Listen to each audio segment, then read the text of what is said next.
HRTC pensioners joint action committee ने निगम प्रबंधन निपुण चिंतल के साथ बैठक में अपनी प्रमुख मांगे रखी।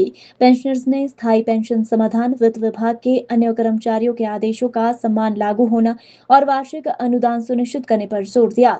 HRTC pensioners joint action committee के मीडिया प्रभारी बृजलाल ठाकुर ने कहा कि झूठे आश्वासन काम नहीं करेंगे और ये आंदोलन लगातार चलेगा। उन्होंने वित्तीय गारंटी बढ़ाकर 75 करोड़ रुपए करने और 1974 की नोटिफिकेशन को पूर्व स्थिति में लौटाने की भी मांग की। वहीं कमेटी के सेक्रेटरी राजेंद्र ठाकुर ने कहा कि सरकार द्वारा अनुदान सुनिश्चित न होने तक आंदोलन जारी रहेगा और पेंशनर्स अपने अधिकारों के लिए दृढ़ता से लड़ेंगे।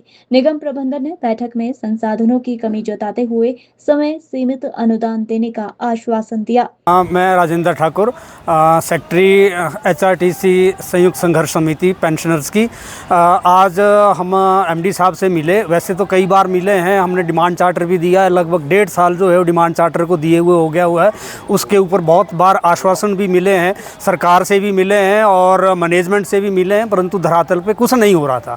और थक हार कर आज हमारी जॉइंट एक्शन कमेटी की अपनी मीटिंग भी थी। उसमें हमने निर्णय लिया है कि हम 18 तारीख से जो है वो मुख्य कार्यालय का घेराव करेंगे और ये घेराव हमारा अनिश्चितकालीन होगा। हम तब तक मुख्य कार्यालय में डेरा डाल के रहेंगे जब तक हमारी मांगों के ऊपर जो है गंभीरतापूर्वक विचार नहीं किया जाता और लिखित रूप में हमें आश्वासन नहीं दिया जाता।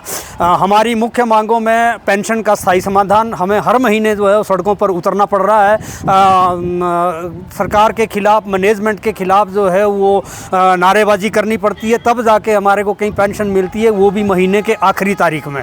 और अभी तो हद हो गई, महीना क्रॉस हो चुका है, आज अगले महीने की पहली तारीख है, मगर पिछले महीने की पेंशन अभी तक नहीं आई है। इसी को पेंशनरों में इसी रोष को ध्यान में रखते हुए हमारा जो है ये 18 तारीख से विरोध प्रदर्शन जो है वो शुरू हो रहा है। आज हमने उससे संबंधित एमडी महोदय को जो है वो नोटिस सौंप दिया है और इन बिटवीन अगर कोई हमारी बातचीत होती भी है तो हमारी मिनिमम यही है डिमांड के एचआरटीसी के लिए जो सरकार ग्रांट देती है उसमें कम से कम उसको एक सुनिश्चित किया जाए कि ग्रांट क्या देनी है। कभी 70 करोड़ देते हैं, कभी 75 देते हैं, कभी 50 देते हैं, कभी 54 देते हैं, कभी 60 देते हैं।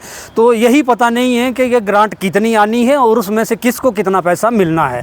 तो सरकार से, मुख्यमंत्री महोदय से, डिप्टी मुख्यमंत्री महोदय से हमारी यही मेन डिमांड रहेगी और हम तब तक पीछे नहीं हटेंगे जब तक सबसे पहला तो इस ग्रांट को जो है फिक्स नहीं किया जाता, ताकि हमारी पे और पेंशन जो सुनिश्चित हो जाए। जितना खर्च पे और पेंशन के ऊपर लगता है उतना कम से कम हर महीने हमारी ग्रांट जो है वो तय की जाए, लिखित रूप में तय की जाए, ताकि ये हर महीने हमारे को एक निश्चित अमाउंट जो है मिलता रहे। दूसरा, हम ये चाहते हैं कि जो भी स्टेट गवर्नमेंट पेंशनर्स को अभी तक जितने भी ड्यूज़ मिल चुके हैं उनमें, चाहे वो 15 से 16 के बाद का एरियर है नए पे स्केल का, नई पेंशन रिवीजन का, चाहे वो हमारा 3% डीए की बात है, अभी सब 3% डीए सभी को मिल चुका है, इवन एचआरटीसी के एम्प्लॉइज़ को भी मिल चुका है। मगर एचआरटीसी के पेंशनरों के साथ जो है वो ये भेदभावपूर्ण तरीके से हमें वंचित रखा गया है। तो जब हमारी मेन डिमांड यही रहेगी कि जो भी स्टेट गवर्नमेंट पेंशनर्स को अभी तक ड्यूज़ मिल चुके हैं वो हमारे एचआरटीसी के पेंशनर्स को दिए जाएँ और साथ में मेन डिमांड वही है कि जो हमारा ग्रांट जो है फिक्स की जाए, ताकि हमें हर महीने पे और पेंशन जो है वो टाइम की मिलती रहे। Thank you.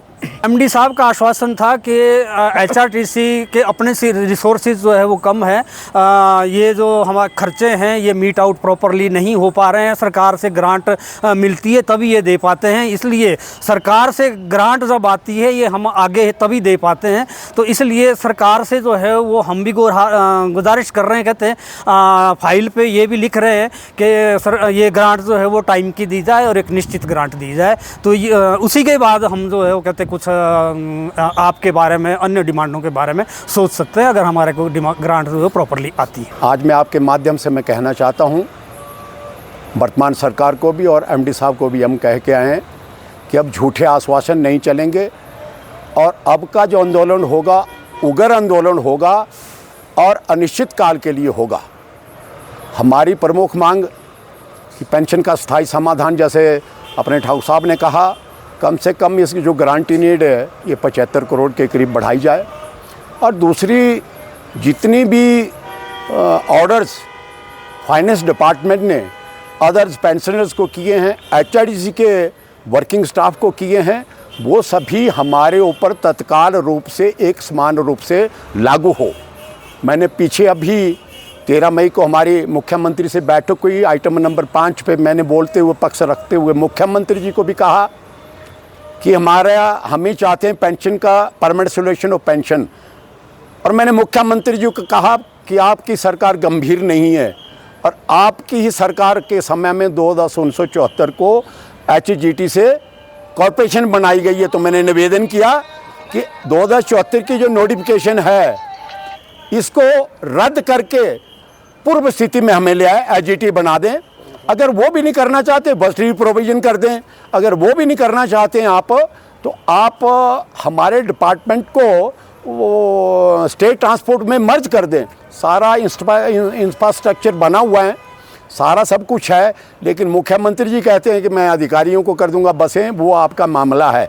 हम सरकार से एक ही निवेदन करेंगे कि सरकार एक तो बैठक के लिए बुलाओ, तो जो पेंशनरों के प्रतिनिधि हैं, सीनियर सिटीजन है, एक तो उनके साथ अपमान नहीं होना चाहिए।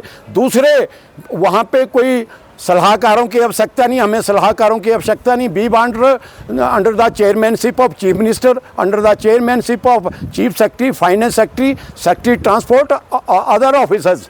हमें चाहते हैं आर पार की लड़ाई लड़ेंगे और अब की बार हम एक परमानेंट ऑर्डर चाहते हैं, चाहे वो गारंटी नेट की बात हो, चाहे 70 वर्ष के ऊपर की बात हो, हमें मिलना चाहिए, चाहे 50,000 की बात हो, चाहे जितने भी फाइनेंस डिपार्टमेंट ने ऑर्डर्स किए हैं वो सब के ऊपर एक समान रूप से लागू होने चाहिए। और इस बार हम आपके माध्यम से कह दिया, अपमान नहीं सहन करेंगे और अपना अधिकार नहीं छोड़ेंगे। हम अपने अधिकारों की लड़ाई लड़ेंगे और उग्र रूप से लड़ेंगे। इसके साथ ही आपके चैनल का, सिटी चैनल का धन्यवाद। Bureau report, city channel, Shimla.